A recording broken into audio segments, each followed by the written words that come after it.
نحمده ونصلي ونسلم على رسوله الكريم أما بعد فأعوذ بالله من الشيطان الرجيم بسم الله الرحمن الرحيم ولقد نصركم الله ببدر وأنتم أذلة فاتقوا الله لعلكم تشكرون صدق الله العظيم اللهم صل على سيدنا محمد النبي الأمي وعلى آله وبارك وسلم عدد كل معلوم لك دائما أبدا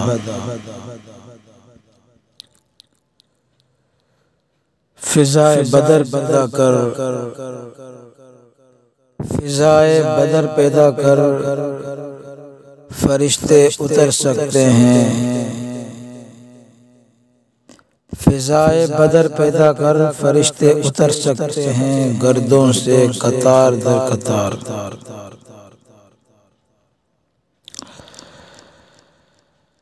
سامعین کرام، میرے عزیز ساتھیوں، بزرگوں، بھائیوں، بہنوں، میں نے غزوہ بدر کا واقعہ شروع کیا ہے اور پہلے حصے کے اندر ہم نے بیان کیا تھا حضرت عاتکہ رضی اللہ تعالی عنہا کا خواب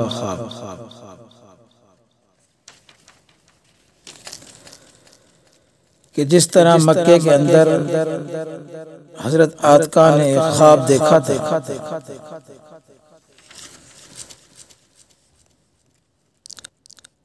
اور وہ خواب انہوں نے حضرت عباس رضی اللہ تعالی عنہ کو سنایا اور حضرت عباس رضی اللہ تعالی عنہ نے عاتکہ سے کہا کہ خدا کی قسم یہ بہت عجیب خواب ہے، تو اس خواب کو کسی کے سامنے بیان مت کرنا، اس کا تذکرہ مت کرنا، چھپا کر رکھنا۔ لیکن یہ خواب جو ہے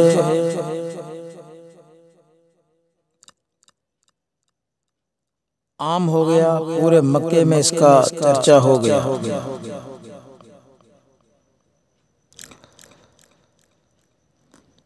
تو یہاں تک تو ہم نے بیان کیا تھا، اب ہم آگے بیان کرتے ہیں کہ حضرت عباس رضی اللہ تعالی عنہ کہتے ہیں کہ اگلے دن میں صبح کو طواف کرنے گیا تو میں نے دیکھا کہ حرم میں ابو جہل ابن ہشام قریشیوں کی ایک جماعت کے ساتھ بیٹھا ہوا اسی خواب کے متعلق باتیں کر رہا تھا۔ تو ابو جہل نے جیسے ہی مجھے دیکھا تو کہنے لگا ابو الفضل، جب تم طواف سے فارغ ہو تو ذرا میرے پاس آنا، کام ہے۔ تو حضرت عباس فرماتے ہیں میں طواف کر کے اس کے پاس گیا تو ابو جہل مجھ سے کہنے لگا کہ ابو الفضل یہ حضرت عباس کی کنیت ہے کہ ابو الفضل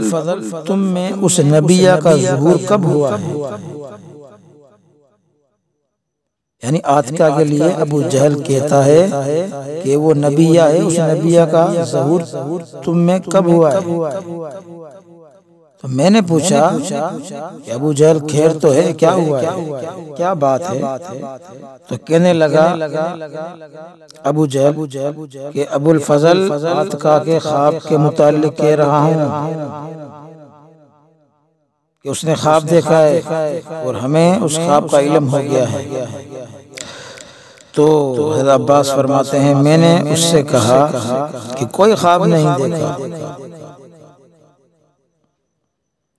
تو اس پر ابو جہل بولا کہ اے عبد المطلب کی اولاد، تم اس سے زیادہ آخر اور کیا چاہتے ہو؟ تمہارے خاندان کے مرد تو نبی ہوتے ہیں، اب عورتیں بھی نبوت اور پیغمبری کا دعویٰ کرنے لگی۔ اور ایک روایت میں یہ الفاظ ہیں کہ اے بنی ہاشم، کیا اتنا ہی تمہیں کافی نہ تھا کہ تمہارے مرد جھوٹ بولتے ہیں، اب عورتیں بھی جھوٹ گھڑنے لگی۔ پھر ابو جہل بولا، عاتکہ کہتی ہے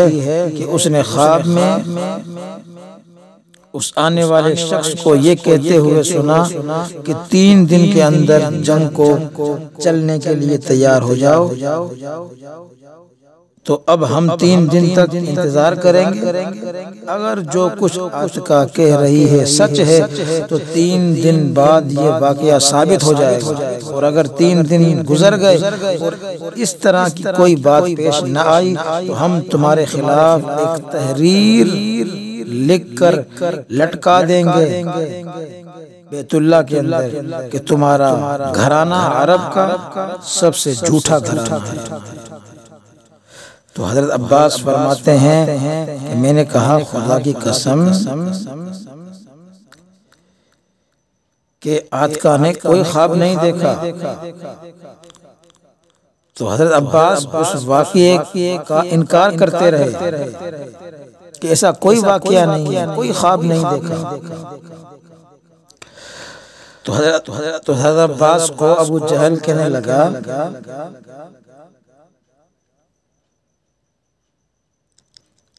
کہ نہیں بابا، یہ خواب دیکھا ہے، ہم تک یہ بات پہنچی ہے اور بتانے والے بھی ہمارے اپنے ہیں۔ تو عباس رضی اللہ تعالی عنہ نے ابو جہل سے کہا کہ او بزدل عیبدار، ہجڑے، کیا تو یہ بات کہہ رہا ہے؟ جھوٹا تو خود اور تیرا سارا گھرانہ ہے۔ تو اس پر جو وہاں لوگ جمع تھے انہوں نے حضرت عباس سے کہا کہ ابو الفضل، تم ہرگز بے عقل اور سٹیائے ہوئے تو نہیں ہو،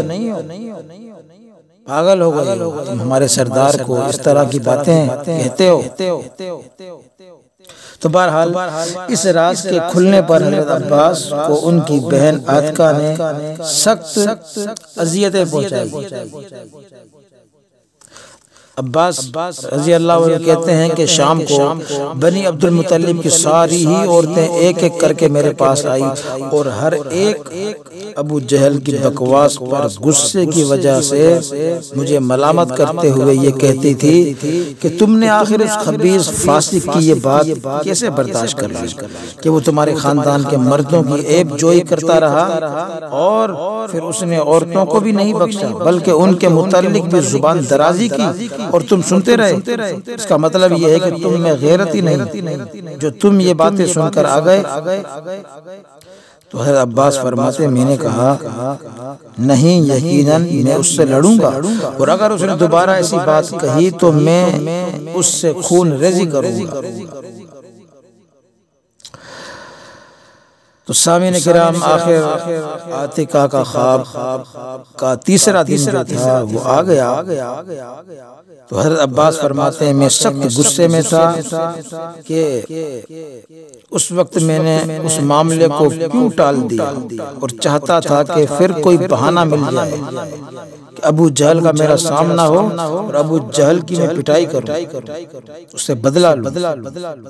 چنانچہ فرماتے ہیں حضرت عباس کہ میں اسی حالت میں حرم میں داخل ہوا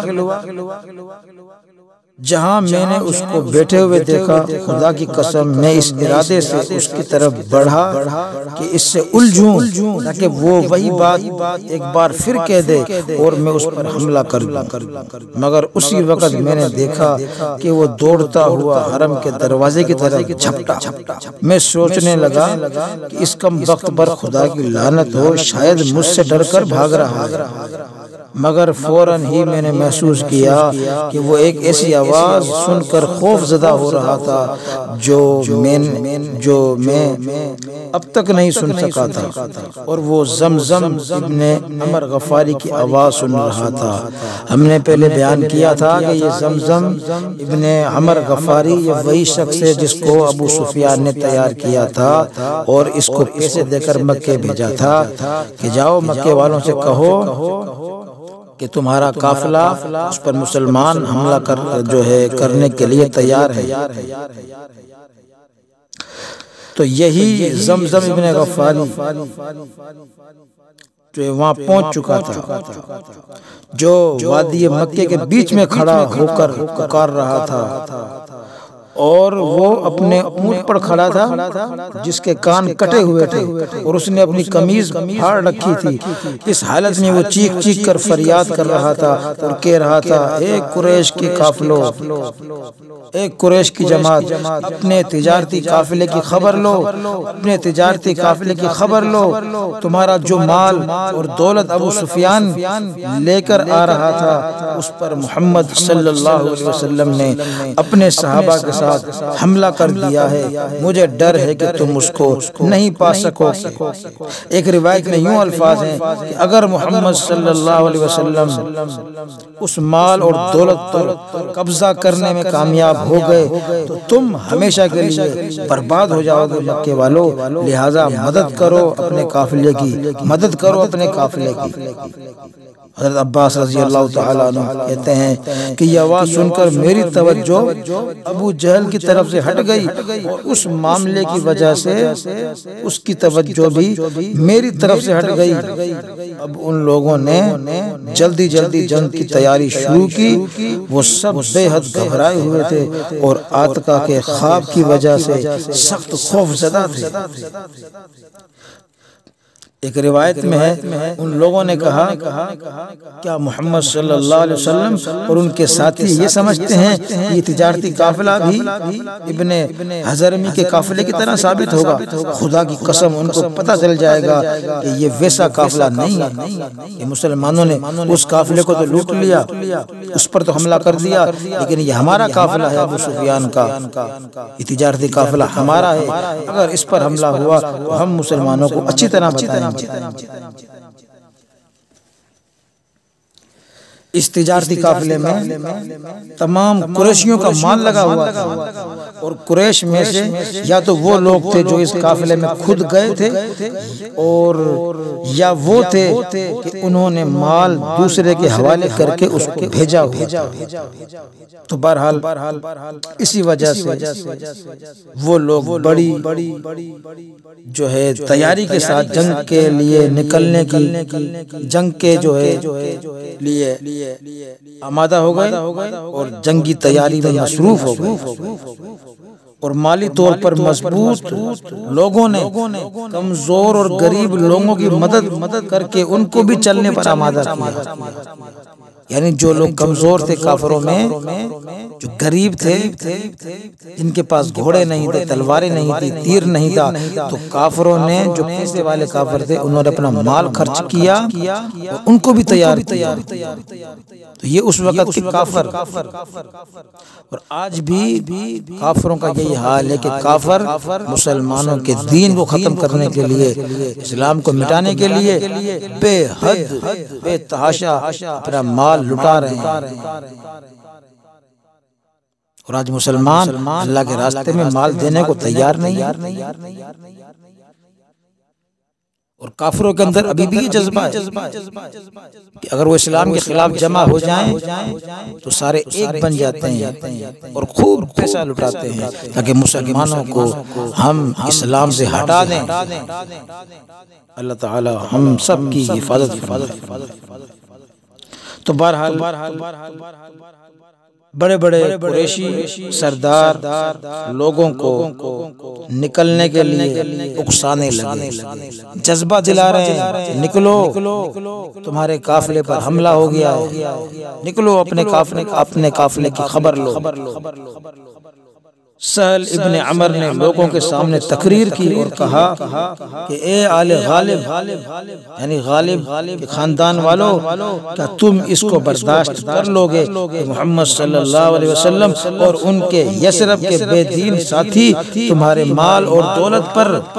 قبضہ کر لیں؟ لہذا جنگ کے لیے تیار ہو جاؤ، تم میں سے جس کو مال کی ضرورت ہو میرا مال حاضر ہے۔ اللہ اکبر، کافروں کا جذبہ دیکھیں آپ کہ کافر کہہ رہا ہے کہ اگر کسی کو مال کی ضرورت ہے تو میرا مال حاضر ہے، مجھ سے مال لے اور محمد صلی اللہ علیہ وسلم کا مقابلہ کرے۔ نعوذ باللہ من ذالک، یعنی اتنے اندھے ہو گئے تھے کفر میں ضد کی وجہ سے کہ محمد صلی اللہ علیہ وسلم کا مقابلہ کرنے چلے تھے۔ اور یہ سہل کہنے لگا کہ جس کو کھانے کی ضرورت ہو میرا رزق حاضر ہے، کھانے کے لیے بھی میں کھلانے کے لیے بھی میں تیار ہوں۔ تو سامعین کرام، اسی طرح قریشی سرداروں میں سے سوائے ابو لہب کے کوئی ایسا نہ رہا جو جنگ کو جانے کے لیے تیار نہ ہو گیا ہو، مگر ابو لہب عتقہ کے خواب کی وجہ سے بے حد ڈرا ہوا تھا، بہت ڈرپوک آدمی تھا۔ کفر جو ہے ہوتا ہی ڈرپوک ہے۔ الحمدللہ مسلمان کسی سے نہیں ڈرتا سوائے اللہ کی ذات کے۔ اس لیے تو کسی شاعر نے کہا ہے کافر ہے تو شمشیر پہ کرتا ہے بھروسہ، مومن ہو تو بے تیغ بھی لڑتا ہے سپاہی۔ کہ جنگ کی حالت میں کافر کو تلوار پر بھروسہ ہوتا ہے، وہ سمجھتا ہے کہ تلوار میرے پاس ہوگی تو میں لڑوں گا، گھوڑا ہوگا تو لڑوں گا، جیتوں گا۔ لیکن مومن آدمی اس کا ایمان یہ ہوتا ہے کہ اللہ میرے ساتھ ہوگا تو میں جیت جاؤں گا، اللہ نہیں ہوگا میں نہیں جیت سکتا، اگرچہ میرے پاس گھوڑے ہوں، تلوار ہوں، تیر ہوں، میرے پاس کتنا ہی اسلحہ کیوں نہ ہو، لیکن اللہ کی مدد نہ ہو ہمارے ساتھ تو ہم نہیں جیت سکتے، نہ ہمیں فتح مل سکتا۔ جس طرح کہ آپ نے دیکھا کہ حالیہ میں افغانستان کے اندر افغان طالبان کے پاس کیا تھا؟ کچھ بھی نہیں تھا، ان کے پاس ایک جنگی ہیلی کاپٹر نہیں تھا، ان کے پاس میزائل نہیں تھے، ٹینک نہیں تھے، پرانی بیچاروں کے پاس کلاشیں تھی، پاؤں میں جوتیاں ہیں یا نہیں، کھانے کو ملتا ہے نہیں، بس لیکن اللہ کے ذات پر بھروسہ کر کے توکل کر کے 48 ملکوں کی فوج کا مقابلہ کیا، اور الحمدللہ 20 سال کے بعد 48 ممالک کی فوج وہ نیٹو افواج جو ہیں شکست کھا گئی، اور الحمدللہ افغان طالبان جیت گئے۔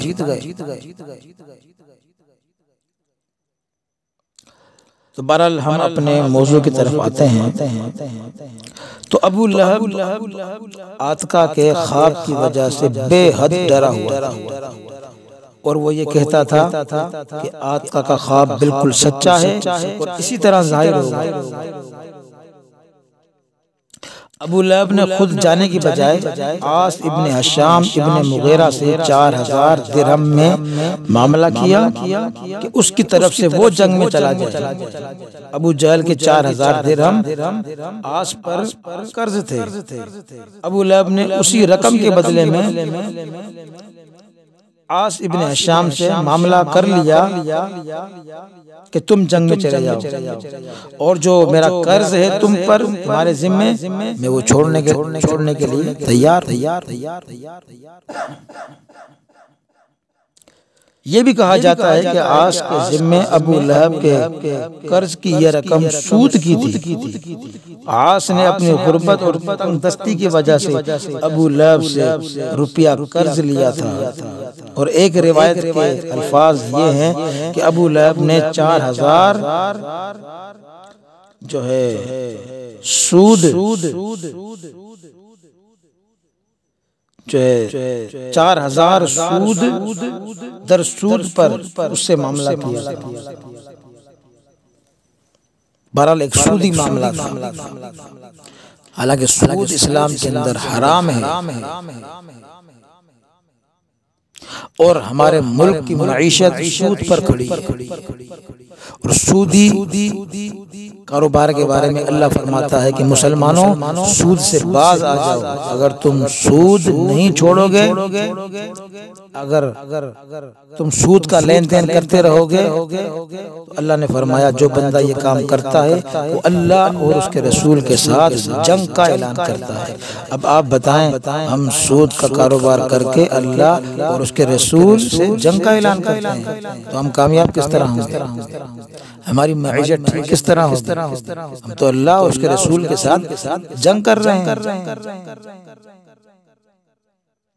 اور کتابوں کے اندر یہ بھی لکھا ہے کہ ابو لہب اور عاص ابن ہشام نے کوئی جوا کھیلا تھا، اور جوئے میں ابو لہب جیت گیا تھا، اور جوئے میں معاملہ یہ طے ہوا تھا کہ بھائی اگر جو جیت گیا تو جیتنے والے کا کہنا ماننا پڑے گا، تو ابو لہب جیت گیا تو لہذا اس بنا پر جو ہے ابو لہب کا کہنا، اس کا حکم ماننا عاص کے لیے ضروری ہو گیا، کیونکہ وہ جوا جیت چکا تھا۔ تو اس طرح جو ہے ابو لہب نے اپنی جگہ عاص ابن ہشام کو جو ہے جنگ بدر میں بھیج دیا، اور اس عاص ابن ہشام کو اسی غزوہ بدر میں حضرت عمر فاروق رضی اللہ تعالی عنہ نے قتل کیا، جہنم رسید کیا۔ تو ابو لہب تھا جو نہ جا سکا، اس نے اپنی جگہ عاص کو بھیج دیا تو جہنم واصل ہوا۔ اور دوسرا امیہ، یہ جو امیہ تھا اس نے بھی جنگ سے انکار کیا،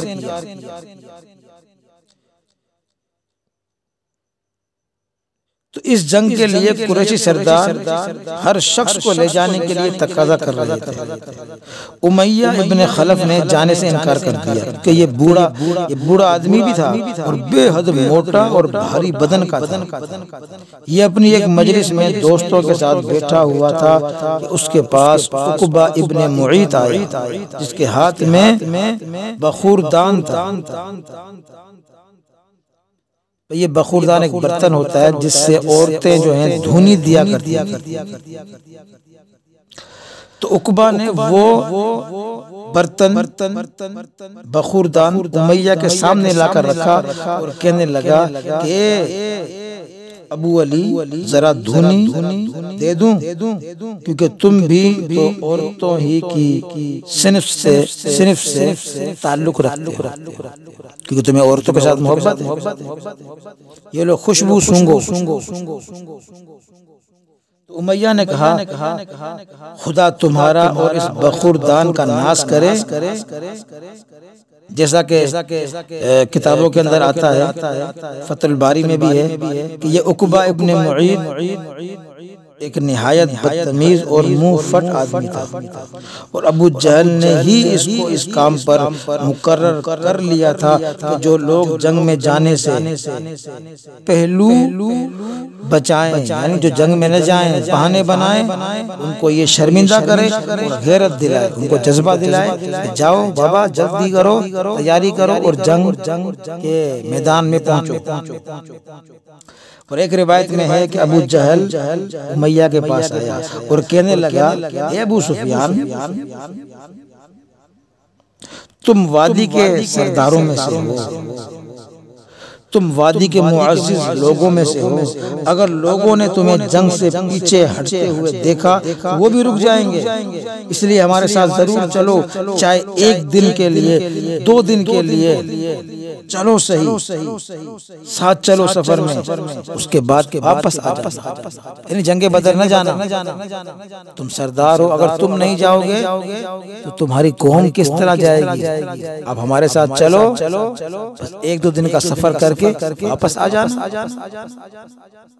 تاکہ تمہاری قوم تو وہاں پہنچ جائے، تم نہیں جاؤ گے تو قوم کس طرح پہنچے گی۔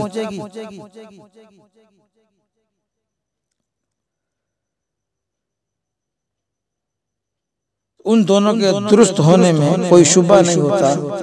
کہ عقبہ بھی امیہ کے پاس گیا اور ابو جہل بھی گیا، چنانچہ امیہ بھی ساتھ جانے پر راضی ہو گیا، تو لہذا ابو امیہ بھی تیار ہو گیا۔ انشاءاللہ ہم امیہ کے انکار کا سبب اگلی مجلس کے اندر بیان کریں گے کہ یہ امیہ جو امیہ بن خلف تھا یہ انکار کیوں کر رہا تھا، یہ جنگ بدر میں کیوں نہیں جا رہا تھا، اس کا سبب اور وجہ ہم انشاءاللہ نیکسٹ مجلس کے اندر ویڈیو میں بیان کریں گے۔ اللہ تعالیٰ سے دعا ہے کہ اللہ تعالیٰ ہم سب کو صحابہ کرام کے نقش قدم پر چلنے کی توفیق عطا فرمائے۔ وَمَا النَّصْرُ إِلَّا مِنْ عِنْدِ اللَّهِ صدق اللہ العظیم۔